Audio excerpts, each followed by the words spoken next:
ama premuato yamamu nyina ha omamu nsam ne ama wodo osede ayensaka ene abo ano atudin prem to breka sebo a yede bedan yetiefuo yi utie free peace 104.3 FM so okay 101.7 neat 100.9 nemi ansa was pass abaka Johnson Accra eno ati hello 101.5 FM wadum Kumasi Ghana man tem ye dunsia 16 regions wo ti yanka kasa fide ba saduasie nimi ye kire kwam no ne a ba saduasa peacefmonline.com ghana-today.com nso abode ye tiefo kwa wobenya bi akan na jampani si aboso ba na me japa yenti de dikase ebonim wakotini binie Mampani abede cha wo United States of America de atudwa se Ghana eba kabina min kebi wa bibirima edimu akotini pa. Ghana is a leading voice for democracy and a leading voice in the march for freedom, justice, and liberty. Sansu ene mampani dada John Dramani Mahama so de na fuami ensensi wo no kwa probo ewo emfinfin emantem. Yekwo ensemfufuro ma Asante mantem so afọ any Chief Justice Republic of Ghana de omani akere amanse a omukwei court munu dwan soko a yesu asante mem omukoda na di. Dr. Francis Tando economist ono so ade atudwa say Bank of Ghana and one sensem any private sector no yen hwe ni ye pa. Moving from 28 to 29, the people want to say, still we want to squeeze more from the. Amanyofuo mu mpanifo bi nso akere wadwen afa enu asede e mampani na nado danko akufo ado LGBTQ+ wo yi ano no amanfo atwa madwen e de afa ho wantimi anka nkere ma amene se ye nyo otum odia no eto nkyɛn a Dr. Emmanuel Kwaku Ahiaku enso ade asɛm bi atudwa sɛ ne asi wɔ mrahye bedwa fie wɔ dom kuma na fam no so o man hwe ya 2024 elections no se no be se lusu ayi enkonya wɔ mrahye bedwa fie no ɔmo ho bedwiri wɔm. And these members gidi a wɔn ɛwɔ mrahye bedwa fo mu no clearly nneɛma nyinaa de di sɛ akɔfom. Wei eni nsem bi enena awie yesi nkonwa ede be so mo se awie prem to braka se bo na adwumakuo awodo a eta ya chie ena didi so yi MTN na the 4G plus yaba ekuta fastest connectivity asa ekuta highest internet speed into to MTN tablet no Suzy Aba Center at the CB Man capsules aba ema be ma tonso boko obi ohon mu a wakwa akwadonso asese kasebo yase na kokora nso fom to CB Men capsules obetonso kama yesa we CB women capsules a kania ma no na nko mu kwaje twema etwema ye dura wo mu se yabasa no be ma no ado be ma ne tumi kura agya ne fie wo no watu abetena wo so sabre yanje twema eno ane sa wo beje CB women capsules unyanya bipe eno ano no we nya drusem eye CB women capsules yesa wo CB soap unsa wo no na nyina ba ye kama ya to apete miam ya wodo nyina nti ubenya bi ato de opa dudu atu no oba fra 0247 111 671 this way chocolate drink Ghana cocoa papaya ne yewura wadan de mudi akande kakra bi dia fra. But is that we only need water and it's just a matter of styling. O style ya na wanum. Said me kwaya da urumane se amansan chia me kwabena mafo ana. Nana aho fedua achenkwa nana menumbremu wodi ahenkan kwame yeboa afi kasebo no enchiremu enie. America mampani abedi akire Kamala Harris wono ababe piem ewo omega nem yesu obedi finhia makoma obedi nafua makoma yensa na wako na Ghana nyakopan dom fi se oboade obo wiase makwasibru ni ebedi yeso ya kayaka de bebiri enyampanfo atwotworo makoma kunsia yeto omudin the big sis Kwame Nkrumah ene doma no eni mpanfo bi abeyi bi ko ya santo mo ne chese eni ntini atwotworo bebiri eni abrofo di siani papa ye de se brofo hu ne keke Nkrumah Womno mu siani ye twetwere kan ba kwasema na enye fadi agoro na nya sem keto akora am ya de enwa friboni nsem na edi friboni nsem a de bankra tamu de emfinhia aduosiansian 60 years ni na efi se Ghana so ye adwen se ye beka ye beji kabina min kabi everything 1992 bepem sabri de ene kokromotie ne chese achemoda asomasi na nyambra hye bedwani Ghana nyina so obenten enenye mampani na se kabina min kabi o kire wadwen a na me so ma kire madwen ebibre mama bebre nso aye kabina kabi ni de na so to da bia na kokoti ni patapasem akwakobem na nso ba Ghana de a de ni padodo ne beka no eno ane agitum enam so America mampani abeda chedi atudwa se ba kabina min kabi ewa bibrem ha ni wiase nyina Ghana eyemu okununi yentie sirosika nansem. Ghana is a leading voice for democracy and a leading voice in the march for freedom, justice, and liberty. While we face real challenges, I look around tonight and I am truly more optimistic than ever. And I know that by working together, the United States and Ghana, alongside the diaspora and the people of this beautiful continent, will share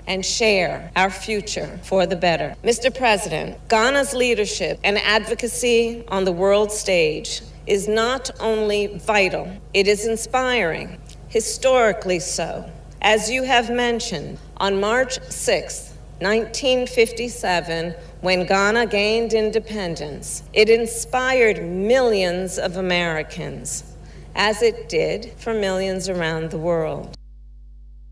Oshe Bruni Bay Kamala Harris Oshe ne brofo a emu da wo kra Ghana ni kodi bosomi enza o UK he ba wo kana panta zizu a aswo no ye brofo no enzo America Vice President brofo kan ye a Mframa fama wiabom emu da wo yopo se America fo mani jipa se Ghana nya mfinhia aduosiansia e ofa ahodie kwan so na afibia so yehwe na ye shefa no ne Ghana ene o man America bekoso atrasumdwem ya mampani na nado dankwa kufu ado so de tudwa se mampani abede chofi US abai ya mwakwa aba trefie bonkwan sankwan de aduane papa na honto ne mom no Ghana aban so agya atum se hihye pa bi America wo aye betima boa aman mienu ne nyina etima akua no mpuntuo kwa so odo ne asundwe kwa so no Ghana se owiase obi no wo chirifo asem pakodo tie mampani so sei ene wo kan de chi America mampani abede achire.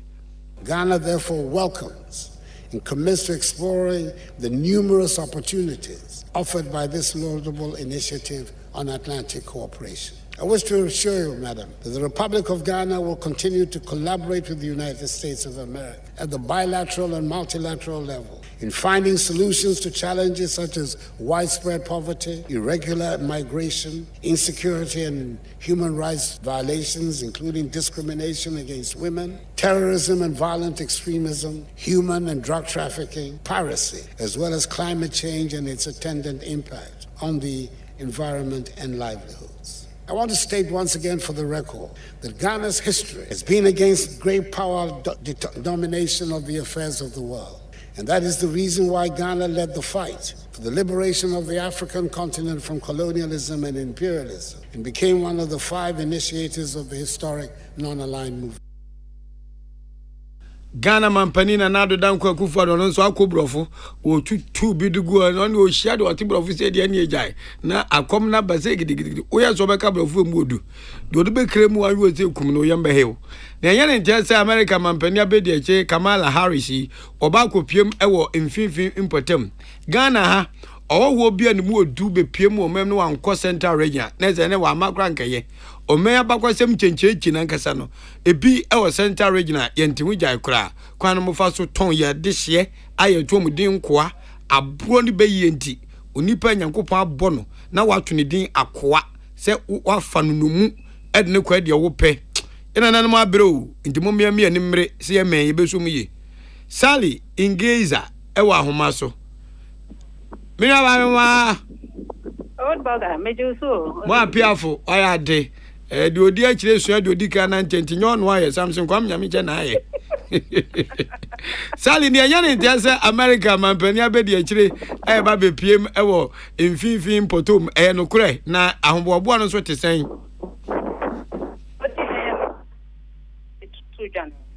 Madam Harris enya MB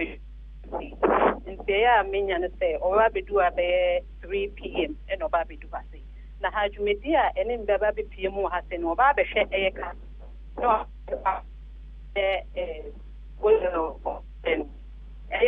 oma video me say ota ma kwesi at the second no eno best than what hase na obedu de so ne se komo bebre ansa na odi neni ache eyeka ameno hase na ansa na oba be man say Sally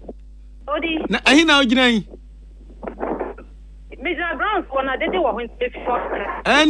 papa jana dia wu kanya ola ne dia nyenyenyenyenyenyenye eji aha fe dia ye eze ka u fra me old burger eze un se pona no be gina nchen ita fe ka se ye me te onka pa yanko me da se nti se se ni America no oba be pie mu wa ha se 3 p.m. na se dia me no ka se dia senior a police for omode announcement e ba e piedwa say ombe block mia baby no ade a etum abemusa nso kopie mu e wo bakano fiti pedu e ba besin e ko bakano de ade obun say a police for agent ho yi e bi onso fiti bakano roundabout police station ha akwa kopie e wo emintima the palace me che osaberma akwisi attack the second the palace for no ohoso sa pepepe e no maye e biom so opie mu e wo kingsway ohoso ade ohoso omo sisi oho nyina kwan kotokraba so the same thing na homo so bambo nyina omo gina say twen say Madam Harris e de neni e ba be pie mu e wo mfimfimantom no ba be pie mu e wo emintima the palace no wasanso kopie mu e wo Cape Coast Castle into so wo beside ya odi the ekoso sia me no ka say the ekoso e wo mfimfimantom no e na me de ato etie for enim odi into say you sansu eni obi mu e na ebejai ama na 6 p.m. no the ekoso bia no yemfa enkamo etie for odi that's Sally Ingiza ena motene nka efa aproba ma mi bebo onya no nkere betwentwen so a betis wo mu fra old burger ana ye me ya bia aden se minua no ampa enko mu nka forma burger mpo o ma ne den no o ma no old burger something kwam nya me cha da roma bia menwa anzu UK ho mu nko hoda me so me free ho mu wo dia wo ya citizen mu sharp jawo mu na Kanema Mpeni His Excellency Don Dramani Mahama akonya tofie nti adesie nyina epribi ndisi amanyoko enche omu beto aba eyi franka tufuo na no ene wakyere se waso no ho ahye watene hudi se ndisi amanyoko yi no a 2024 nkunimdie no wode bema won wasa prabose wakomia hodo bebre ente yempo ene ofiri Western Region ebaaye yenya ne ntia se enei wasa prabose ewo mfimfini mantem oni delegate a wo mu netu hine esi hine ekwa akosia atre wonum se ntia wato abanoma no a nkonimdie bekode ama ndc amanyoko no yenia Fifi Davis wono de wo hono bi yenim ehin fakura na wo mu aduru sisi Fifi awrade asomdie nka wo Kobra me joso na obi old burger dia na we old Cape Coast ni aha me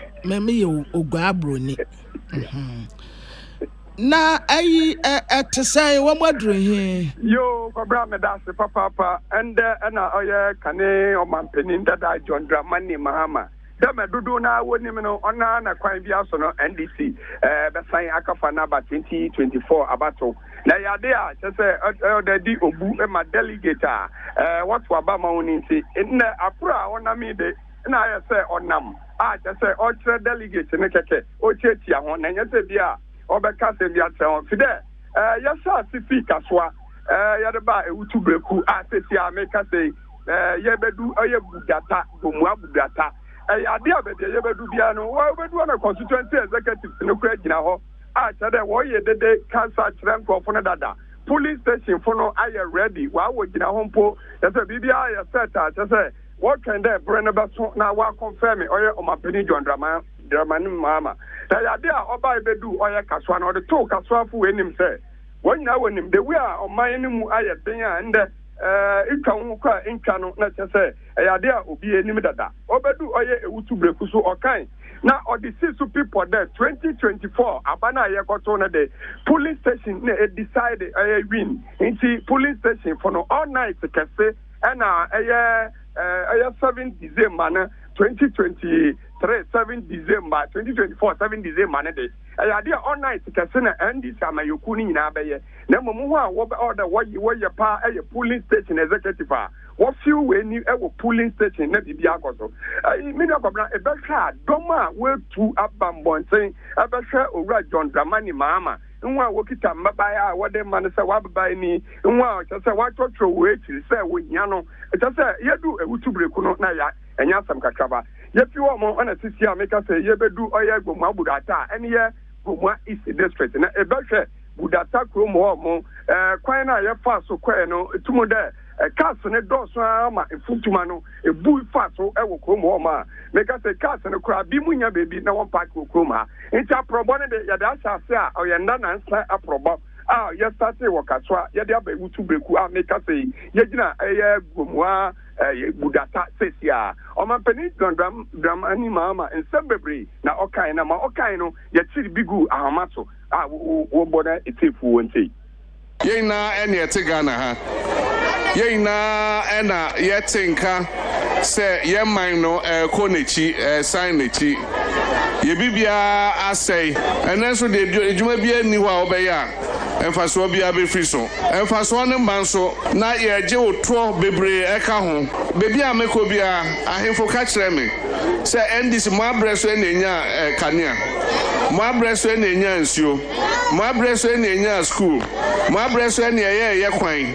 you abreso enenya ayaresabia enso ye niam no ba anu ode abra omobo bosia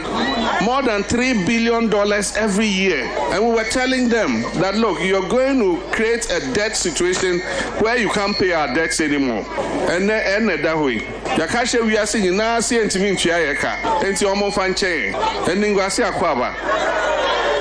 na ne ha ne se ye madachi e na omo san no if say omo agi sa abosu agi sebe aka omo san ye madachi e na omo esen we aye kane mampene His Excellency John Dramani Mahama seremu se data en wode na probo ewo mfimfini mantem ye nua fifi Davis de akire de besa tofom bia no anwumre ye tiefuo ebetibi Western Region Atoyem Potem nso Dr. Emmanuel Kwaku Ahiaku en wode abo oseku sebe bia keka kone de National Democratic Congress NDC amanyukuo a omani abrese kodom se daache Ghana for to amasemasi ya amụma mụkwa no munza ma abamu biem no matoto nyoma se da be ya omen ye ho beto ese fom ne yakoyanim na nanum ho manche bia ifiade etwamu ya ena NDC amanyukuo chọchọfo ede krata pia bonte se amanyukuo ni di hye bia oye parliamentary me chemra hye bedwani ne ifiade etwamu de so odwabom do a wonya adwa no nko amra hye bedwafie na nanado danko akufo ado Ghana mampani o ma piesie ede nipa be nan bi din akọ se ye nso awom de so am na se bibia tomu a ye momokwa no ma asoafo e wo memu na sa nipa no amanyukuo NDC emra hye bedwafo no nko no mo ha mani hohoho omkoto abani ntia sa nkrofo no pa sa na NDC amanyukuo no parliamentarians me chairman hye bedwafo no dodo na afọ mo adwen se kai mo na meche de enye na ye de enye nipa ebia tra parliament o emfie du no mfie du miense du num du sia ne ade na wo betwo ka ta bre se bebia wo pese ento abane mfa no e ne yekotofa ye behwe di besie e wo kokromoti wadwen wonyansa ba ko toatia amanyukuo ya de wapi ho sana etrenye bofe no wapamu ahwe NDC mpanifo do mugidi se do makache omukuo ma mo yemra hye no saa pepepe eno mokoye no omkoye a eja wadwo nipa be aduasa baako omunyina tutia NDC epa omoboye no ekotofo na na dedanko akufo ado awoye MPP ne nipa maako 9 no so emankrofo no mokro no omaye ministers kura awie eno na Dr. Emmanuel Kwaku Ahiaku se pepe no asini pen sesi ade NDC amanyukuo no emu agija e wo mrahye bedwafie ho said omofa so yi haruna idrusu free ho ere atofo sen baaye na yanto anka nkosoro yankoto aba na nyina yantu nko benkuma makoto akonifa no e kire se 2024 so mamamode ensiensi omafie sema no me madwen se o 2 minutes aba wi o madi nkunuma wi a won betu omani no madi omdokro kwa sense de asifia da idi adanse se NDC eba emrahye bedwafie ho a enkabom ni odo omuni ba ku sei obianam ni baabi amu kasa parliament na aiso mu kan pepepe eba se yanto aba ebe chese mu apai se tu and these members jidia womo ewo masubdwafo mu no clearly niema nyina de di se akofom nyina ne se ena no abato a womo toye se wutie ensem a the hierarchy of the NDC ede ba bonten before crown se womo kwakoto aba na enye no ena members of parliament me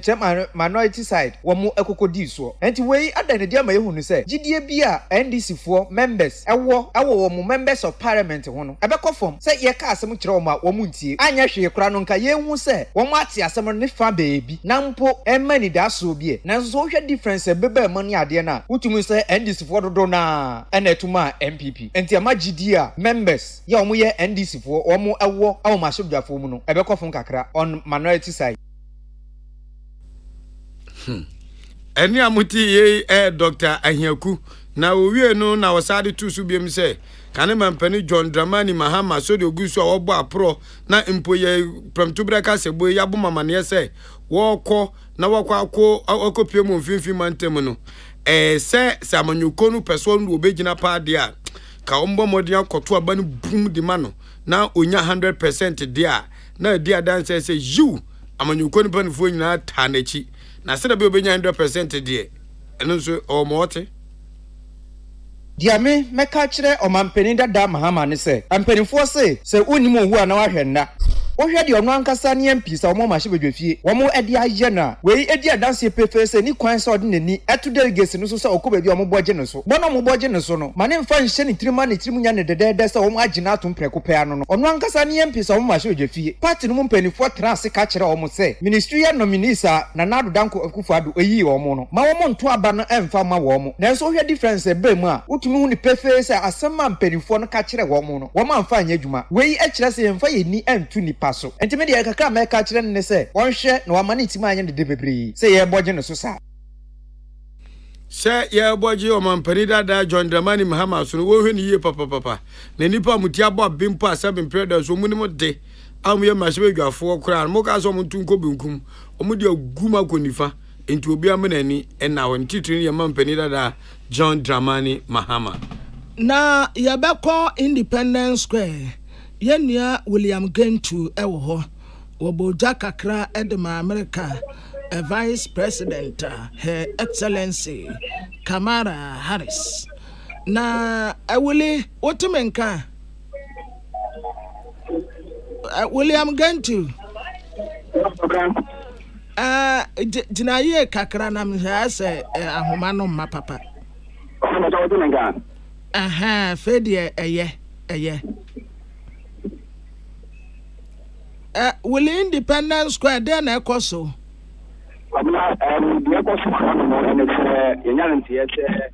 US Vice President Kamala Harris Obagana na nantichie a Obagana no ende do tudo chimiye Independence Square na some of the people no born to for some akoba kunyansa women empowerment digitization and as democratic governance and only some answer the tuja na de dika no oka women empowerment na ochesho emma afidie embrashu so omesore na omana mo omutu na omude omoye no ani emema de obetu ayaponto na mpumutimi so no na de omoye no ebetumi aka emema mpodie na mpapa no na emma anamo agodo a omutu ene de a omoye no ene yi omo akwa eyi omo esinchen yentan ka ma de nkyere yentan so ayi bovu omo e policy making agodo ayeye no yentan ayi bovu omo o kan so braso se mare to mu na yenso ka omo da ka ye hye ye amemu ene economy ni policy bi bia no so man so enka ewo mu enraso mama sorry na ebade sana omo so mutumi enya omo echefa ewo mu na etimi so trade omo so ewo ema enwan impumpuo na owie no no fa so kyerɛ mu sɛ ade bako a obi ahyi na agya to mu ɛnnɛ a obi ahyi na ɛbɔ ho ban ɛso mu daeɛ sɛ ɔmo tumi agya to mu democratic governance amembu a kaduma mintabi amembu a manfo betumi akyerɛ ɔmo adwene amembu a wodi ba amanfo betumi efu konja akyerɛ ɔmo adwene na deɛ ɛyɛ wɔ mu no amanfo brɔfo mpanimfo betumi tie na ɔmo tumi yɛ adwuma ɛna ɛkyerɛ no ɛyɛ democratic governance mmara so nhyɛ Africa countries ahodoɔ a ɔmo nya ɔmo adwene sɛ kaduma mintabi ɔmo de bɛyɛ adwuma no saa ɛhyehyɛ no mmara so ɔmo de bɛyɛ adwuma sɛ na ɛbɛyɛ a amembu no ebetumi all inclusive sɛ na ebetumi akyerɛ n'adwene na deɛ ɛyɛ wɔ mu no etumi afa etumi ɛde gu ɔman ɔsanso ɛkyerɛ ɛhyɛ wohwɛ ɔman ne soa ne wiase ɛkɔ no a ɛyɛ sɛ wiase ayɛ digitalize sɛ bibia abɛfo ɛna ɛde dwudwuma nti ɔkyerɛ mu ɛkyerɛ ɛhyɛ na wiase ɛkɔ no mmara so Ghana nso ebekenya yɛn ho na tutu mmebu no ɛne tutu mmaa no ebetumi de ɔmo agye mu na sɛ ɛbɛyɛ digitalization anaasɛ ɛbɛfo kwan yɛ ɛfa so wɔto nkra ɛde nkɔmɔ no mmebu no nso atu de ɔmo agye mu na sɛ amaman ahodoɔ nso etumi ɛde ɔmo ho agye mu sɛ ɛbɛyɛ digitalization anaasɛ ɛbɛfo kwan yɛ ɛfa so ɛde bu man no etumi akɔyi ɛde ma ɔman yɛn na wɔn nyinaa ɔka ne na ewie na ɔkyerɛ sɛ US aban no ɛyɛ nhyehyɛ ahodoɔ short policies in both women development and women empowerment, digitalization, and also democratic development and another democratic governance, you know, everything anymore. And since US area, no, fee Africa, and I took Ghana, influence, and more move to and say, the police are over to Ghana, I can be, I actually, and probably, and a moment, and someone, US abandoned with never Ghana, and I got Ghana so at one to my pa at the Frau and Tutu Quanso. But we know that the Wakasha is and for the vice president, Dr. Bawu Baumia, and Super Mutinasabia, one Casabia, and with the new dear, and then Ninasa of the Katumanua. And we look at the Independence Square, the first one, Santana Pano, the thing that when you are Hanamoa, or two among the animal, a vice president, you know, Kamala Harris, one of every animal, and the person who got I got to do a tokos, and look at persons, about tokos castle, and I think so the tokos are mine, tokos for and I am for, or no, but me at last, the album come on, then I again a year, and Africa a year. Wei ɛyɛ yɛnua William Gentu na ne nyinaa yɛ anyɔnkofa soronko a ɛbɛda Ghana ɛne Americafoɔ ntɛm. Asante Regional Minister Simon Osemensa Honorable ɛne wɔne Chief Justice Akan bomu His Lordship Kwesi Eni Yaboa ɛna Uma Commission of fɛfɛɛfɛ ɛyɛ Edo State Court Amansia Central District a ɛwɔ Asante Mantemu. Na what I say, as I defer fee, a District Assembly Common Fund, and na Umudi SC. Na to Midday no say, Chief Justice Ebo Mampeni, Nana the Danko Kufuado, any MPP Abanya Basu, say court to somebody when fend the agrocra.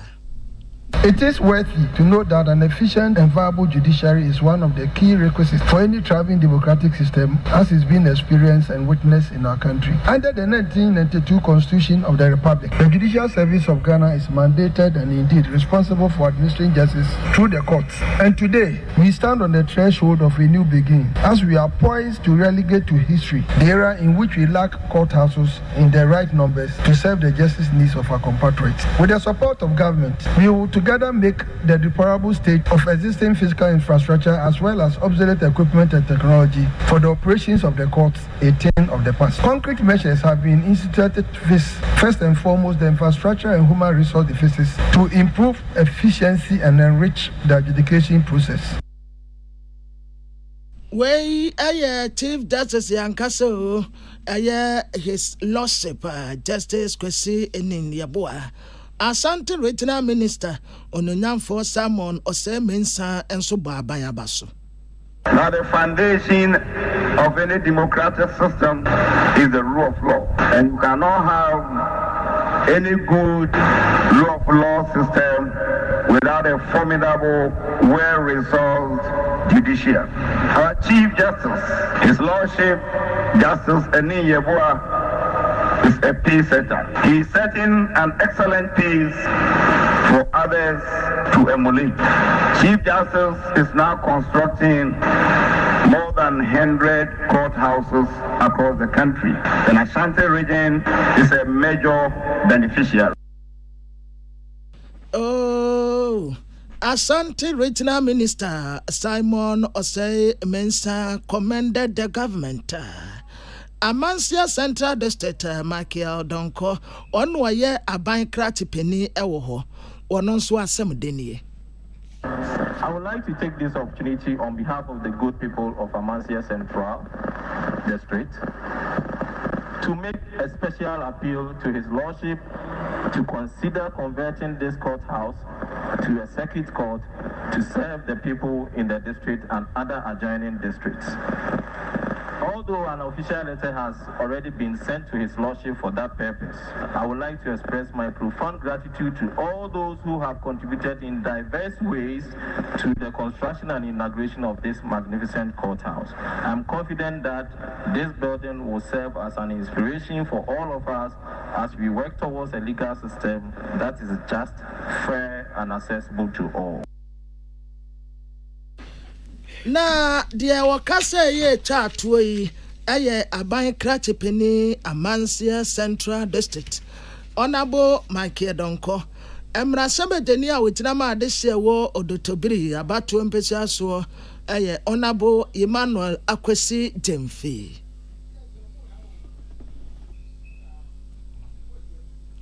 Yo yansa anka Honorable Emmanuel Akwesi Jemfi edieno Yenia Steven Sachra Daroma NCT for a TB. Yademo call Bank of Ghana into ya say policy rate no be pay media free or munchichemu aduonu wotwe de akọ munchichemu aduokron enkono aduonu nkron achiripo enum me 28% to 29.5%. Neno ena opening ba ko ye economist na o charge o Garden City University College Dr. Francis Tando edi atudwa se akobasa sa mpeja we o munjichemu aduonu nwotwe no o mu hiri ede ko amunjichemu aduonu nkron ne achiripo enuma ebe ha adwen papa ebe ha ankrankra dwuma say ankrankra ni kamafo ankrankra ntimi nkwa aban wo so kopeska baby ankrankra ntimi di na ni kire kopesika mu muwa eye bank Chekobasa Bank of Ghana so sa policy rate no opeja e de 29.5%. Ebema wo kwaje besia wo banka ensi ho ne won hyehye no so ba hura kosoro. Esa ankrankran ntimi nya kukudu onko bank kwaje sika so de kwehye ni jetrim anazo de kopeja na dwuma. Na aban ya so me yati asese emri bi abase nkono na Ghana fo hyeda ni gidie awe ntika asem tutuem nanzi asi di natimi agina ma dollar yiti kofo ma amanfo yitima ye da ya adwuma kakaka no abande me za kopeja we sa de bape anhwa daachi yebedie dokono kwa yentie openia ni din eri Dr. Francis Tando na adwenkyere e wo sa Bank of Ghana omo policy rate hu yɛhwɛ no nneɛma mmienu ne yɛhu sɛ Bank of Ghana gusu a ɔpɛnti NT ɔpɛso a ɔmbɛmɔpo the excess sika a minimize liquidity no ananso sɛ bibi besi a yɛmu deɛ yɛhu yɛntina na ɔmo raise rate because the consumer confidence wɔ ɛkɔsoro na sɛ private sector the credit to the private sector no she say very tight and say you lose interest rate na private sector no so nka omonya sika abo mo ho adwana atumi improve employment but say you moving from 28 to 29 the people want to say still we want to squeeze more from the spread which omakata report also say private sector na CCA no your friend is ya de mabosi ya de bono private sector na omo ho kire omo a na you squeeze sika from into the omo ya na counter intuitive. Eno achino ena openia wono nso president of that Traders Advocacy Group Ghana etwa de tia friend tag ora David Amwaten enso adi tu dwase pempenu wasi ni penu kwani nyamenemeni sa Bank of Ghana policy rate omde bane de omo eye Traders Advocacy Group Ghana tag omga so manage hono mboa no mo ye very disappointed omo chese Bank of Ghana omo di omo ho ya opa Biano amase obobo ejedi etieno ye de be ka kire ye jeji fo ne say e Traders Advocacy Group members say okodi loan and net interest rate be koso isi ai the bank ekasai enye maybe our bank e facility dia source because enye mana be crash no they are quoting 41%. Etiyan ye be so equity our members say o ko gi facility na 41%. Oba wonye for the Christmas. So onye man na for to so. Na ton say the be you be in business. E gadi ni bia anya wa gen say o ko ton ade aboboka. Ton say be ya so be nya bibi kakra so that you stay in business. Na governor we there. So do we no to no so a when you be ba awon so no na o get play nyina ase. Bia Eni amutie Eyora David Amwate, president of the Traders Advocacy Group Ghana, tag and wagaze way the only man matum tutum ko nebu pon an yebete. Na a national assistant at the municipal chief executive for war Akan Queen of Municipal Assembly, Ora rest for the J from Pon, and what I say assembly no into hokra say wo share ekromua wo Edo State one more. And call for the bell boss, SCC one more, ya, woman magic 2 men free woman time. As that tempo, a cassia, as I say, Siquanhua, and also a disturbing call for. And tia brow any piece news, Kazan, what I say. So only Mr. Westy Billboard, Yama 21 days. So can Swissy Quan on Kofaya, Yama 14 days, and yes, sir. Wombe tutu ni nyina kofa cars ni nyina na wo ba beje nso a wo mu wa sochi a wo mu de be ma ho ya bokoko sa children professor that the modi mo signboard ni sisi na de enhada enya de yibetimi agiatu mu omu busua eye those things no na de nsem bebre ebreye ena asan so no bebre jaja omu cars afei ebi wo so o sisi no de esi kwan no wa block a whole lane na say the public enya bebia enyusu entino ye the farmer we abase ye ba be tie sikru na omu a yen function of signboards omu omo ereti disisi kwan nkenken a blocky pedestrians any drivers nyina so view no nti among 21 days of tomato say obia why did this no only prepare no ansa na yanga so ya de ye pre ho secondly no so car no so no ye ba de to ni nyina every kwan no ho akọ ye beto ni nyina every kwan ho akọ afei osande procedures ya ubetumi eforo signboard billboards na opesa woni assembly ni dinkita ho anyasa wa wendi so no wo mu ntolerate okura.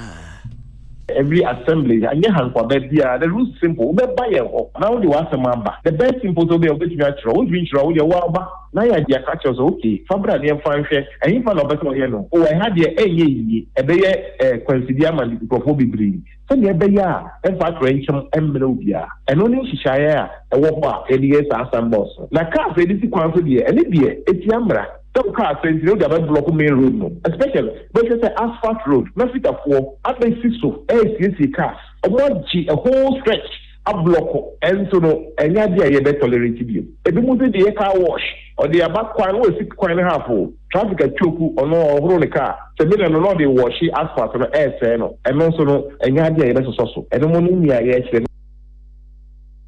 eno ena ye se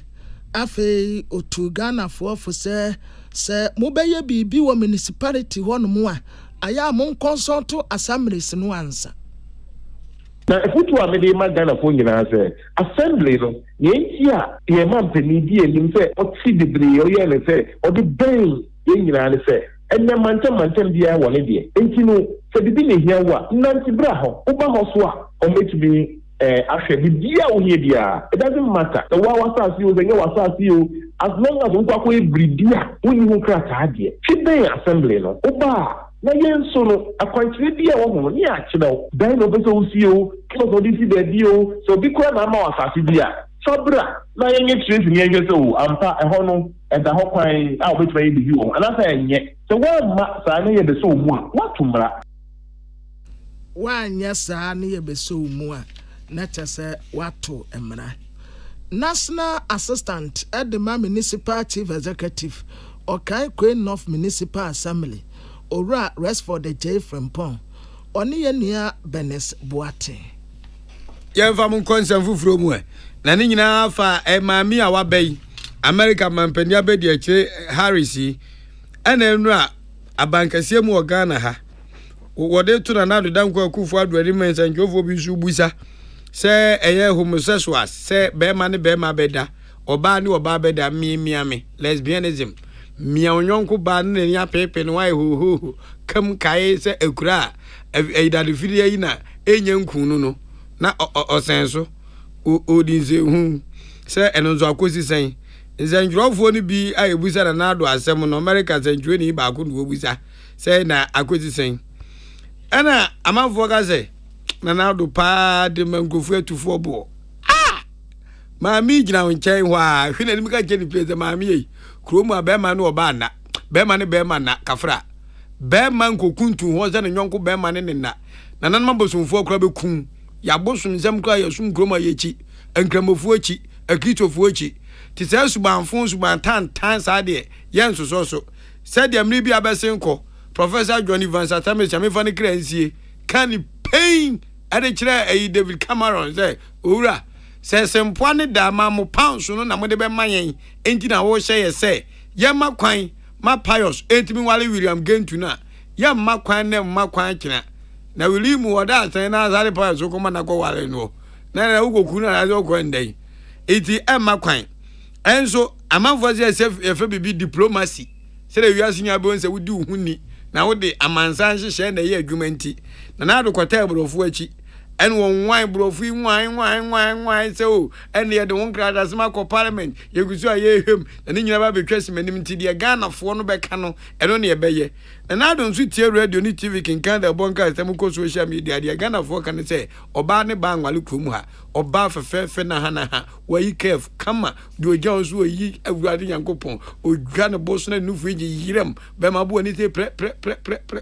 na we de oso nyonko ba nko dwa ne ho nkire ne nyonko ba na chese ayem na mlemle tumlemle bone ben enya de betima de afa so na do antima nka we ntibuza Ghana fo se Ghana fo yi ye mampani di nyansa kasa e ka kire maami se ye gusu toto nyoma na mo nso se de mampani yi ano no na mu ni sen eva oba ne ba wonna na be ma ne be ma nso na semfo akwa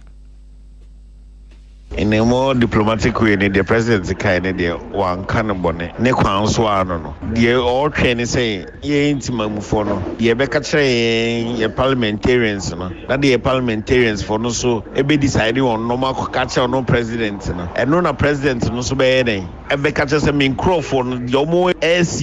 yen customs, any culture, and say LGBTQ. E say yejitum inti no nka me ma adwem no anka president esan ko timisi so pempen kire Kamala Harris say ye hanom no ye ntete ye ni ye nkan ko no ye ngi sanyema ni ntum ampenye de instead of so catch say ye as a country ye support LGBT no oninam ho sa the last time so mo interview no the same thing kan on the uncle fa gi asammbra say sika no pe o pesika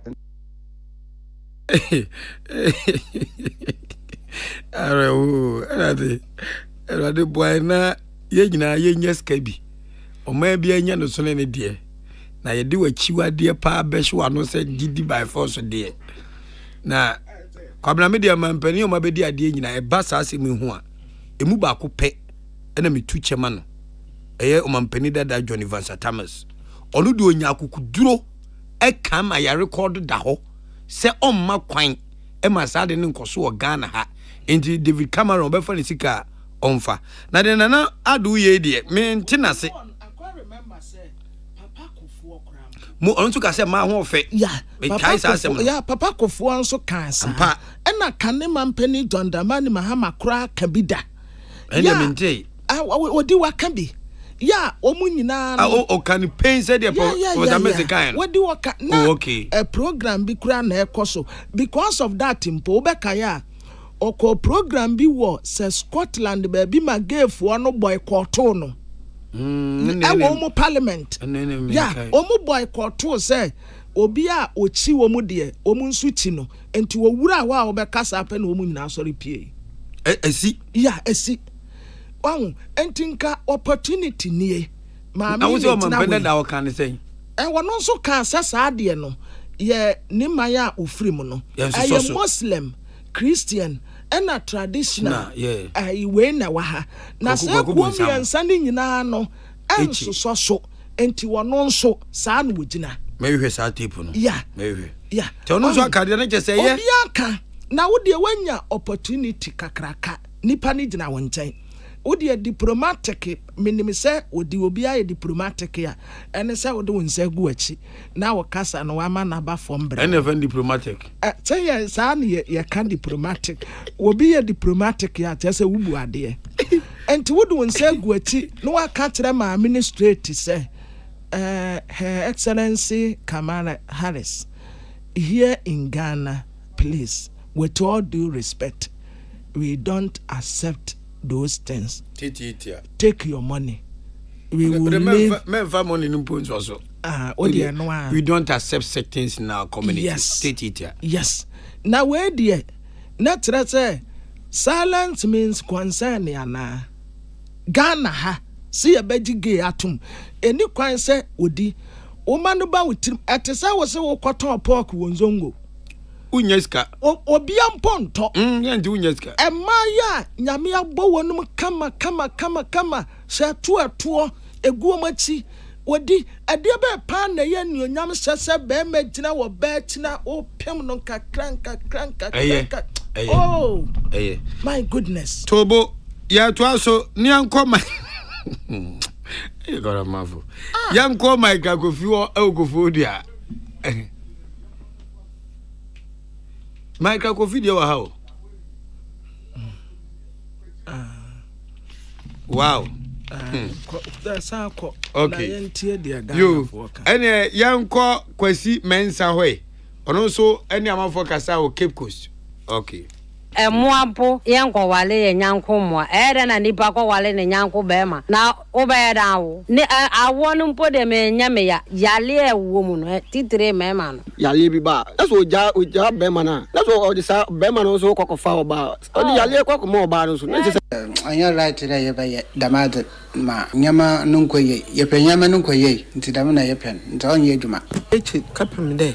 ojituma yesu nebufu so na obeba yen do de mbibi wosan kanon somo gomolia ijeno ben ofidame yaman nzemnje ntum da besia abowel besia benyin abowel benyin amwo pa wonyim yanse pa wonya dama sre yaman penyin ya dinyala ani bibiala nti ye panicho monje ntum onene yen bibiara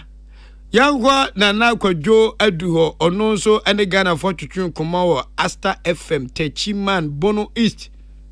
Aljazeera for interview o mampeni Akufo-Addo ana manfo ekeka nsem fa ho so mampeni na ntuma dina pinti an condemn ntinura no ka yakonya se utumika ama obi atumi ya no fine o mampeni anu ye ne de enam ne kwanso o man ya ewo mu ye wo three arms of government sene democracy aye practice no ehye na ohwe asoya ya tumi she o monsa se o be hihye mra parliament anu nti bibia ni ho a esi o mo kwan se o mo hihye mra ma o man obu nyina be ka o muti abom no ma dwen mra pa ebe boa ma o man we atumpon tina o mampeni episode kire se tumi ni nsem e wo parliament nsem kura mampeni wo go anim ase kura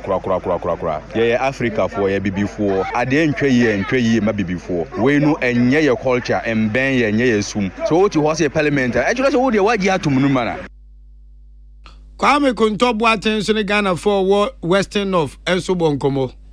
nano this sema de to drive abra we share mampani no e di adanse pefese Ghana man ye ready say beji gay atom ye na nado na beji atom ne obeji atom kina o say bill no already in parliament ye bobo hu ye nya enka ho asem wi te be de na nado atimi de ne sese ne bo say obesan mi susu process parliament kwaji tuma nado onsan nado besan anka on kasa national cathedral o si ama sabe Ghana man asom nyakop mamra no ekutia gay e de sa no ma ya man ne ya mamre nyina ekutia say sa no ma ye mpe ti mamne ba no aba ne say ye nunti no ba ye dia e ye se no pa o me ni ehia ye pe ehia se beji sa no ma we tuma be ko tianchirima ye se no pa amampanyi a omo oman mu ha se e ma omo mama me no influence wo mo kwan bia so enti so oman omo adwen se omo di gay ni bom fo mo na si fam na bill no omo pass na animanu ye na Ghana gay ye nyutum ne enyutum ochina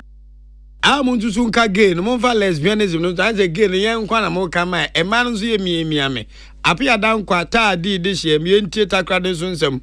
nti odonka president in the band or can once about catching the money the end. Yampa, on them sky benye for one tino. Why that someone won't do to one can or although to mock can pay on head on pay. Parliament today, when what I got to an enemy up to now, Yantin was some what I there for fully now. What was said that we are trouble that your permanency Siala may we position on yet the ma about the Dow I know what can want some because Obana some ben why we are on to make a some. I do know all day. President no kede onyaja nyamepe yes or no odo kede no on said okede was book parliament ho but na nkase onyimde nya dem na nyame wa hihye no kwa anodo jiru tum de no president of Ghana dey nti so bi afini merma obeye merma anodo mu hu de no de ma de yempe Ghana dey mo won kede no ti so parliament ansa na no yanyin tum na yin tum kina afemu ma yentie enkomotwetwe na nkasa de mampani any America mampani Harris boy no say na Harris against Adudi. And let me be clear about where we stand. First of all, for the American press who are here, you know that a great deal of work in my career has been to address human rights issues, equality issues across the board, including as it relates to the LGBT community. And I feel very strongly about the importance of supporting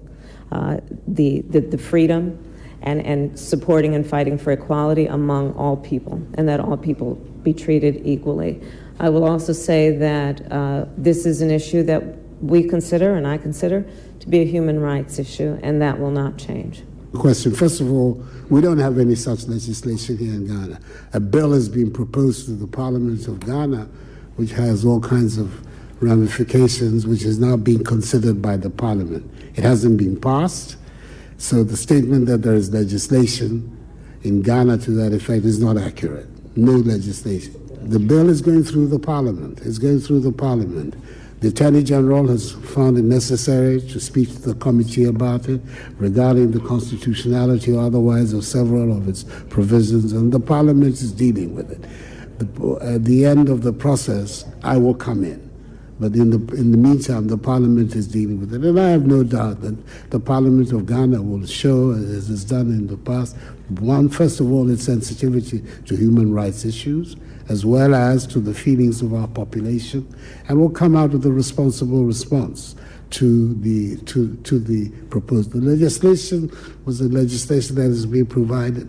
as a private member's bill. This is not an official legislation of the government, but it is one that has been mooted by a handful of private members. So we will see what the final outcome of it. But my understanding from a recent discussion I had with the chairman of the committee, the substantial elements of the bill have already been modified as a result of the intervention of the Attorney General. We will see what the final outcome will be, and that is the stage at which I will also have the opportunity. Ghana mampani na nadu danko akufado anu yode ma era Harris eno no say yanyintu menyanye mra se bia ye mra de yanyintu ewo emra se bedwafi omubobo ho ewon kratasem ne emra kwan so se de so mhihye ni nyina no mgusu omoyo na ni nyina no e ba beduna bobo no nso de Ghana fo ka no eno e ne mu nka mene na nadu anka mewia no meka se de me ka nyina no diplomacy na me ka cho ne mo mi sini pen akira wo say uchu mutai Ghana for se me free chebi na me Ghana ni no enya dia man we beja to mu da ne nso nsentwerofo bi e kasa radio so ya de se de ai de to man panin mi se buompo ene be wi ada mo me yanwenna chen se ye be dibroni nhihye achi atia onyankopon nhihye se yenya ema ye waliom yenya mema ye waliom no no broni timi ka so wali mienu miensa bone na oni obema koda bema ne bema koda dia and the freedom na dwen nya dwuma excellent wakan yiye momo se ye ware ba ko ade aka ye de ho no enye but bema ne bema kwa koda bususam wei wo be katra yen se ye ne yanjintum wa ha na ye gitum ade na mo de bema yen Edia me pa 90 tese edu prene enkofo bebre ne cars bebre ba wo sese ya wo de ba kurom e nti ne bota ya wo de ba ya ni ene eye pork nam no wo de bobo nchinim wa feli ya nyi ntumu da na saa asɛm kuro yi ɛna founder ne leader Emma Ghana Union Movement Reverend Christian Kwabena Andrew yɛtaa frɛ no ɛsɔfo kyirabosom ɛna wɔka kyerɛ America Vice President sɛ wɔnye obi asoma me yakɔse anote kɔmfoɔ sɛ wɔnyai tenuro no wan no wɔmpɛ dupa bi nyɛ na sɛbi yo wɔno kora wɔdi naba no kokura mu atɔ ne tiri mu ɔka sɛ ne nam ne hwenem na wo a wokɔ wa tenuro maame no LGBTQ plus community no is unfortunate. Ghana had the without wrong mate. Enya dia yɛte ha yɛbɛhyɛ sɛ America foɔ mpiempia saa adeɛ tantan wei mfa mɛsɛ yɛ kɔn sɛ yɛmpo in the name of mmoa a wɔn de mama yɛnti yɛnyɛ saa nsesɛ wei ntum wɔ Ghana ha ne yɛmfa mmɔbra no way. na wo ba abɛhyɛ bibia hyɛ nkuran na waboa ɛkwampa obetuma fa so a waka sɛ yɛn nananom bɛfa amonkrɔfoɔ ɛkɔkyekyere yɛ man ɛma yɛ man ɛna yɛ fɛ yɛbɛboa ma mo so mu deɛ awie pɛ ya deɛ ɔrete obetuma ka kyerɛ no sɛ yɛnye ɛma ne mma ɛna ɛntum ɛmɛɛma ne mɛɛma ɛna ɛntum monka nkyɛn ne wankasa yie na ne nsɛm ɔkaeɛ no ɛnyina soɔ no ɛwɔ fam sɛ Amerikafoɔ ni ade pɛ bia de boa ɔman Ghana one akoso mu dama na yɛ bɛyɛ no ɔmo na bɛyɛ ma yɛ ɔmo gye ne pa ɔmo gye sika ne mu duro na ɔmo pɛ sɛ ɔmo discourage Kwame Nkrumah mpo sɛ wonya akosobo da enti ɛma mpo both side ɛde yɛ no Ghana fo obi so ɔmo accept so ɔmo bɛyɛ ɔmo try kɔkɔfa both side fi obi man so sɛ bia ne bo bɛyɛ den na bɛ discourage yɛn ɛna do ba yɛ na America fosra ba Company Electricity Company of Ghana asam yɛn sɛ si fam ɛna na do yɛ faster ɔtaji fi wɔn nsɛm America fo nya de pɛ bia de man yenim sɛ wɔbɛ kura wɔba bɛka asɛm papa bi akyerɛ yɛ ne a ɛwɛyɛ nti ɛna wasoa ntara agyene aeroplane kakra kafra America de aba wɔbɛka kyerɛ yɛn sɛ ɛyɛ gay nti na wɔbae ɛnde wɔta wrong meat na no ati na Reverend Christian Kwabena Andrew ɛsa asrɛ mampani sɛ yɛse wɔwɔ bɛhu mpuatwa na kuromani na akyerɛ no sabi wopi abɔnten won sere ya won kasa ye obi gina wona so wo kasa wo sie tutu a ebia wo fie nipa na aka kyerɛ no mampani na na dodankwa akufu ado Ghana mampani sisi apa dankwa yenim so ye ntakrabo se fom mmoa nso kwa ne yanka ne nka ho won se da hu esesa oba abɔnten clearly eya pedru baabi a se ye no ne Ghana fo kasa no aka ne twi sade abɛyɛ aborɔfo ne nte ɔkɔ nso a no akɔka ne different enti ebetumi a wɔno ankasa mmra bɔnten mɛka ntrɛ yɛn sɛ wɔno ne stand nie maami yaba opportunity na da hɔ yi eduro ne ebentu anie mampene sam yɛn hwɛ wantumi ansa ɛna ogyina wɔyɛ na eduro na kekedra ntrim ɛna nenum no kura yɛ se akeka ɛnka hɔ no mu a na sɛ so wɔka kyerɛ maame no Nanadu muaya odi bema efa LGBT ho. Me hu se free tete be nanadu ntimi si gina e. Mumie busa nanadu se na ni je ho ana. Nanadu pole so se saade ne nkoso ana. Ento mampanyin ntimi si gina nka se ye de saade we de ye ne nye ho man mu. So mampanyin koso e de katakata so e na braba bi ni ada. This means say he's behind. O tawomachi enti no ye. Ne ka we panyin we ba ba ye o ka se wi ye. Ne ka so o parliament de ne mo mia president de me ni nye ho. Na ka je sem Parliament Passivia and as we would obey there. There is a Parliament movement better to baby as oko. Would you only have been the Cherifa home? You push your mampany mabonting. No one from Mabonting, me who not getting LGBTQ no. Or may you who not getting found. Oh, Mampania, una would do a mining in any mukwasa. Ye be sanwa. Na we you soon trick a sequine be so as we ye and 1 year no. Na wahuratra. Na de ne da so ada ho ubisa no a the same thing na a Progressive People Party national organizer divine Nkrumah and what I say assembly ni dance kura yetebi enho ya dance mampani na de danko akufu ado no ankasa to anape na homa san kon ne stance yankasa was LGBTQI+ hu no enya clear sɛ mampani bɛka sɛ me deɛ men support me nyintum daabi deɛ wɔka baako it bounds to happen aya no akodira baabi no asɛda aka bibi ketewa bi ne stance yankasa paa no yansɛda nim na nneɛma ekokɔ so nyinaa no na tata sɛ wɔtɛtire na wɔpiempia wɔnum sɛ wɔn deɛ momfa press amra daabi. Yeah, this is not the first time our president Enya Akwenya Akan Assembly. The last time na oni sorry from Kenny for me pastors Mishaya. Osimu say onu na bind the empempensu utina party ontumi engine to. But also tie in common oni the vice president US Mamedi Yenwa. Clearly no ontumi sisu. So there is inconsistency and a paradox kaka because who say I say adiano or to mean King Naso, say, but President, because so to me, Tinaso Pote, to me, say, I deal with the engine to sort or cut Elma Minute, a chance I deal with your Maka Sadon Pineso, but also comedy, intuition, then I learn the milk for the Catano, no to be cast. Mammy Nedinawe, can someone seen a Nimina Ghana for a month in Mount. And so sika dia ne bosia boa ya sra srenti wontumi nzama me animu nkantre ne se Ghana ha de ya nyentum de ya te so wakasa ye oye divine enkroma Progressive People Party womunasina organizer Director of Communication ma Convention People's Party CPP Sylvester Sapon Soprano and one also say womu krade womu party ni nyina CPP party ni nyina no adia ya friend say same sex marriage say ya makwan oba ne oba enware bema ne bema enware na adia no sade ewa no nipa no eti no kra ya transgender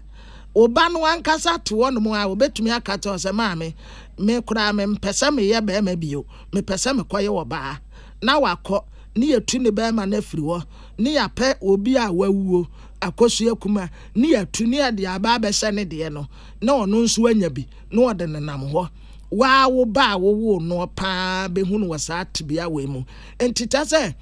ade no tanya ma o kakura wo nkan wie enti asasa mampani na nado danko akufu ado his excellency en wonya kukuduro katra brofo ne se yanyentum o tom enso wo message sa chance no Kumi Krana and Mama Ray Hoyane say, Nanado leading the men of Ghana in that room, no, stood there and listened to the Vice President of the United States, Oba Sabe. Miss Kamala Harris is an extraordinarily stunning, beautiful woman. And Nanado was standing next to this stunning woman and listening to her say that Ghanaian men should have sex with men in the presence of a woman as beautiful as Kamala Harris. And yesterday, when I listened to President Akufo-Addo's response, for an instant, I wish that President Idi Amin was standing there, because if President Idi Amin had been standing next to Kamala Harris, he would have used his rod and his staff to straighten her out so that she would stop making these suggestions to Ghanaians and Africans. We are absolutely against this abhorrent suggestion from the Vice President of America that Ghanaian men should marry one another in the presence of these very beautiful Ghanaian women traversing our land. Dear Yate so Kase, Director of Communication, Convention People's Party, Sylvester Sapon Soprano. Would you wouldn't say or bas what the Nikuna buy? Why? Kamala Harrison. What the Nikuna buy? I what the Nikunu buy. None one in Niku Bama. Young Canberra of Nonte, Auntie Kamala Harris. Why didn't you bring your lesbian partner? And you brought your husband, who is a very handsome man. Yes, you have married to a man, and you want us to marry a man marries man, woman marries woman. In this country, we are telling you straight from your face that we will not accept it today. We will not accept it tomorrow. Oh, Jamno, no. Nancy, dear, would you any as a confidence level so as a cosropa? I was a manager. If it's my friend, Mr. Kill, I a bear casa. Or from me draw Mr. Kill, I a bear memoir. And your friend now obey who debates. Tell him. Hey, now I don't know if word comes. Na so amwa, me see Mr. Kill ya ma fenti. My be memua. Case closed. Me so me person me Breman kasa. Enti menya Mr. Kill ni bi won yato. Mr. Kill, our pharmacies, herbal, and over the counter medicine shops. Dudua, Kokunlun Ghana Limited, East Legon, a Champo Junction. For 0244 139 176 and 0204 139 176. A member wadi in fear doing what trade cronkwa and the firm Mr. Kill. FDA aji ejedi enkra to yatum. So wakoma ho hyehyɛ ana ebo periperi de broni kan hardware no a ɛde na sɛ woyɛ na sɛ woyam so atim so wo be packing a farmer Martin's liver salt akira kwan entem ehwie nsu agu glass mu ate Martin's liver salt no ba kwa no na wo de agum wo behu sɛ ehuru wa glass ni mu na wanom Martin's liver salt ye won orange flavor ana ba ko so ye plain wonumu a ho beto nemum edi na anu na ho ntowo a ko hu doctor. Peace FM. Tune it in, turn it up, Peace FM, and rip off the knob. Yet Mubesiane Monia Bowe Tofa said a mute Matida Dano, say Openiana, or Yem Rashmi Janima Kumewa Baton Pesuaso, Urunyan for Philip Bassoa, when Yem Fincher Edunum and 954 years, Ure at one nanum ewo and Siedo. You did him a passe a Cassia Bowodo Akamono, yet in one Baquastim Yina Ebe Bremo, na Mahundia Ecoso, Openiani Dindu no Yan for Frank and Odom Pre, Majority Chief Whip or Ghana Rashmi Jafin and Nano Pay, or the two ja, say Omunia or Madame for Nyonko on Bibia, Onyan for Philip Bassoa, when you finish num and nine, Kumewu, Abaton Pesuaso, Nana, Udi, Nadia, our 2 and 1 year do. Yakasia Bowodoa Akemono, every premier than what Bakwasen and modern boy so, Ebebre. Yamamu, any tia, Desha, Yanamote and Kaka Casabonu, your me, Achenkwana Naminum Bremu, Woody, I enka inquire me your boa, and Afi. Amansan tiame kwabena mafo na yade asedama MTN 4G Plus fastest connectivity highest internet speed into chusu MTN Tablenet Suzy Herbal Center at the CB Men Capsules aba Obeton Soboko CB Women Capsules nso onsa wono na hu nyina bete kama na CB soap nso the same thing. Afe 0247111671. This way chocolate drink, you only need hot water, and it's just a matter of styling. What style ya na one. Said to me koya da woman. Yadama say ama monetia.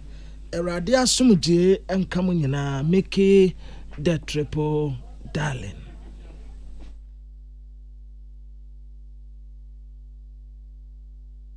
Tune it in, turn it up, Peace FM, and rip off the knob.